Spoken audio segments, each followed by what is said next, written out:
I don't know about you, but my weeks have been pretty hectic lately with exam season coming up, work and social plans. I don't have too much time during the day, so lunch needs to be quick and easy. If I don't have something prepped, I want lunch to take 15 minutes or less, so this week I'm sharing 7 super simple recipes which come together in just that time, all have a good source of protein and a good amount of fiber to keep you going throughout the afternoon. I have also kept the shopping list for the entire week as short as possible, so if you'd like to make all of these meals throughout the week, there's no need to buy 40 different ingredients. Okay, let's get started by making a grilled pepper orzo salad with a scallion dill dressing. With this first dish, there's a bit of multitasking involved to make this in 15 minutes, but I'm going to walk you through all of the steps. We'll start by removing the ends of some scallions as well as chopping up some bell pepper and garlic. We are then charring the scallions in a hot pan with a bit of oil for about 90 seconds on high heat until they're nice and golden brown. I actually made the mistake of not following my own recipe and charring both the white and the green part. In the recipe, you're only meant to char the scallion whites, but that's okay. I removed them from the pan and then added them into a food processor. And back to the same pan, I added in the bell pepper and garlic to cook for about 3 to 4 minutes until soft. As you were able to see, the orzo is also cooking away on the side. Moving to the food processor, in with the scallions, I add in some lime zest and lime juice, fresh dill, olive oil, a bit of miso paste and salt. Because I have a small kitchen and didn't have any space to blend this up, I used the outlet on the floor, so this was me getting the dressing all blitzed up. Adding water as needed to create a pourable consistency.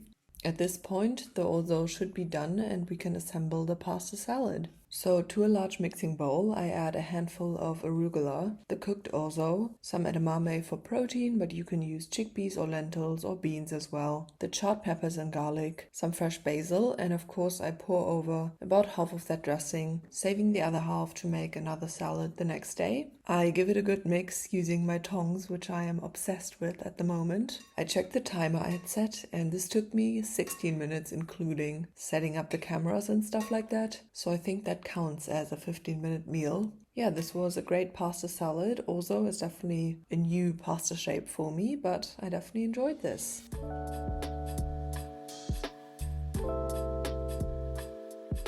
So I think we've all seen chickpea fritters at this point, but I wanted to make a version using grated zucchini, spices and whole chickpeas for lunch on this day. To get started, I grated a medium zucchini into a bowl that I had lined with a clean kitchen towel and then pressed out as much liquid as possible. The liquid I then transferred into a small bowl to use later because we don't waste anything in this household, and then set the grated zucchini to the side as well. Into the same bowl, I then added in some chickpea flour, which will be the base of these fritters, followed by some turmeric, cumin, cinnamon, and lots of salt and pepper. You want to add more salt than you think here because the zucchini and chickpea flour will need it, trust me. And then also thinly sliced 2 spring onions, practicing some knife skills here, and then roughly chopped some parsley and mint. For the parsley, if you buy a bunch like I do, I recommend keeping it in a moist paper towel, which keeps it fresh for at least a week. The herbs are going in the chickpea mix, and then lastly I add in some ginger. I used frozen ginger, but if you have fresh ginger, just mince it very finely. I coat the herbs in the flour before adding in the grated zucchini, the zucchini liquid from earlier, as well as some extra water. I don't have exact measurements for the water because it will depend on how much zucchini liquid you added, the size of the zucchini and also the brand of chickpea flour. But you essentially want to add water until the batter looks somewhat like this, wet but still holding together well. I then also add in some whole chickpeas. This is totally optional, but they do add a nice crunch and just a different texture to the fritters. Into a pan, I then add some oil and fry the fritters in 2 batches for 2 minutes on each side, flipping once you can see bubbles at the top. If you have a grilling utensil like this, you can carefully use it to flip the patties as well, but a spatula should work just fine. Once all of the fritters are cooked, we can assemble them. I love to have something creamy and fresh as the base, so I used some thick soy yogurt and spread this on my plate before adding the fritters. This batter had made 4 fritters, but I ate one of them as I was filming, so I plated 3 of them up on the bed of yogurt, topping with some pickled red onions, more fresh mint and a sprinkle of flaky salt. I had some more oil on hand from the frying, so I just drizzled this on top. And what can I say? This was one of my favorite lunches this week and perfect for the summertime. Okay, I'm gonna make a chickpea salad sandwich for lunch today, and I usually make them with like pickles and mayonnaise and nutritional yeast, but I want to try a different flavor this time, using peanut butter and miso paste instead. So we obviously need some chickpeas. Gonna do about 2 spoonfuls of peanut butter. If you're allergic to peanuts, you can either use almond butter or you can actually use tahini, which is very good. I've tried that before. Gonna do a teaspoon of miso, soy sauce, and rice vinegar, or you can use lime juice instead. And then just some black pepper. I'm gonna pulse this a few times. Probably add a splash of water if it needs it, and then we can assemble the sandwich. Okay, we're gonna add the chickpea spread right onto the bread. Some cucumber slices, some greens. This is optional, but I have some pickled cabbage that I'm trying to get through, so I'm gonna add this as well. You could also do pickled onions instead, but as I said, doesn't need it.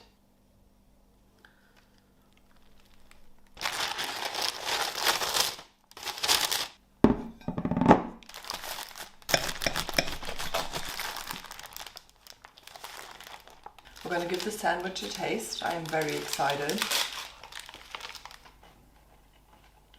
It might seem like the sandwich is missing a sauce or something, but honestly, because the chickpeas are so moist with the peanut butter and the miso, it doesn't need it in my opinion. And we also have the fresh cucumber, so it's so good.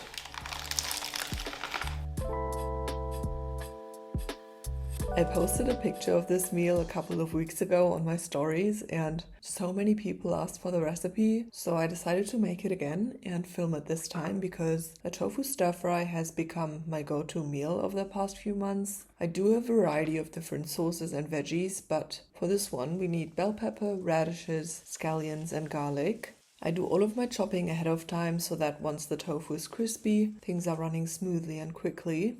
I add the veggies in after the tofu and make the sauce in the meantime, which is made from lemon zest, capers, mustard, thyme, chili flakes, salt, pepper, olive oil and lemon juice, as well as a splash of water to thin. Once the veggies have softened slightly, I then add the tofu back into the pan along with the sauce and leave this on low heat for just a minute. If it gets too thick too quickly, just add another splash of water. And then before taking the pan off the heat, I stir in some fresh dill and serve up this stir fry on top of some cooked rice. Oh, this looks so good. I am craving it again and I just might have to make it for lunch today. But anyways, I add the scallion greens on top for garnish and get right in there. Honestly, these flavors are unlike anything that I've cooked before, which I love.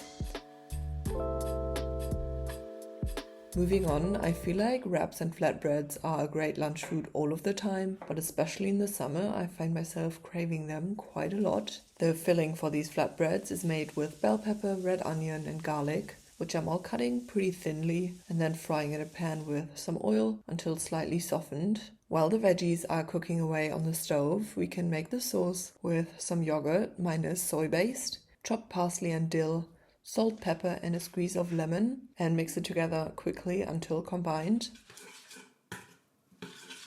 Back to the stove, I add in some chickpeas as well as the seasonings, those being cumin, turmeric and some salt, and fry this for another 3 to 4 minutes until the chickpeas are warmed up and the spices have, done their thing. And then it's already time to assemble the flatbreads. I add a layer of the herby yogurt as the base, top with a good amount of the chickpea and veggie mix, and lastly drizzle with a bit of chili oil, which just adds a little something spicy and delicious and also contrasts the yogurt quite well. If you don't have chili oil, you could also do hot sauce or tahini or something like that. This was delicious, a bit messy to eat, but that's okay. And also a great one to prep in advance if you keep all of the components separate in the fridge. I ended up making a very similar flatbread the next day using zucchini and shallots instead of the bell pepper and red onion, and it was also extremely delicious. I was actually so excited for this next recipe. This is a tomato salad that's infused with more Asian-inspired flavors, and let me tell you, it was excellent. I'm clearly running out of words to describe my food. I am also just now realizing that I used so many scallions this week. Are scallions the new parsley? I guess we'll find out. To start, if you need to cook some rice, cook that first. However, I would actually recommend using leftover rice for this. I'll get into why later. So I sliced the tomatoes into 8 pieces lengthwise. Those are going in a glass container, and then I'm also prepping the aromatics for the marinade by slicing 1 scallion and mincing a large clove of garlic. These aromatics are going in a bowl along with soy sauce, rice vinegar and some black pepper. And then I move over to the stove to heat up some oil in a small pot. I use a mix of sesame oil and sunflower oil, and once these are hot, I pour them over the aromatics, and at this point I also grated in some ginger. Leave this to sit for just a minute before pouring it over the tomatoes.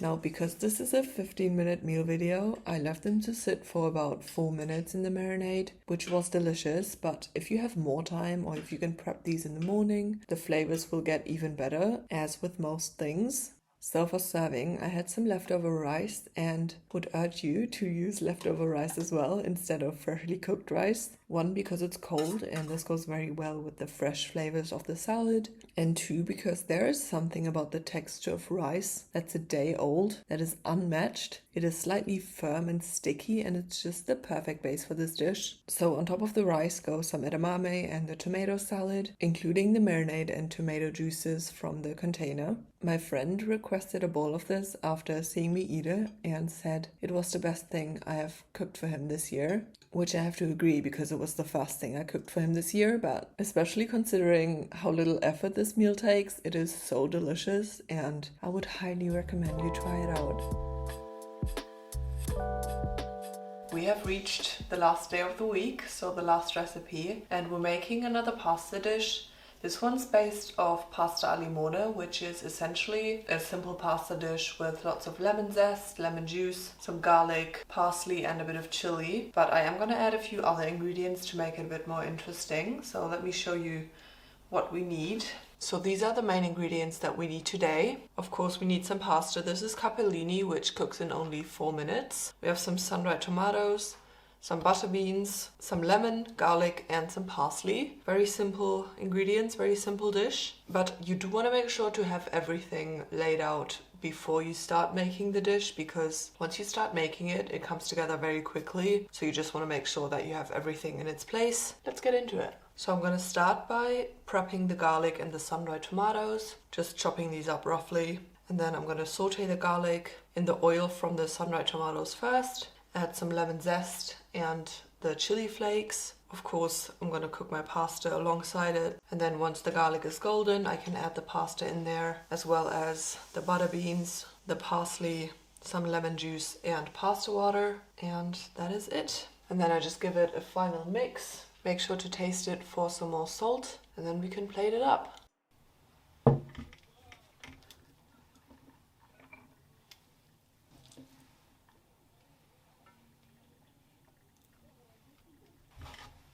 I'm going to drizzle a bit of olive oil on top for some extra flavor. This is the one that I have right now, and that is the final product.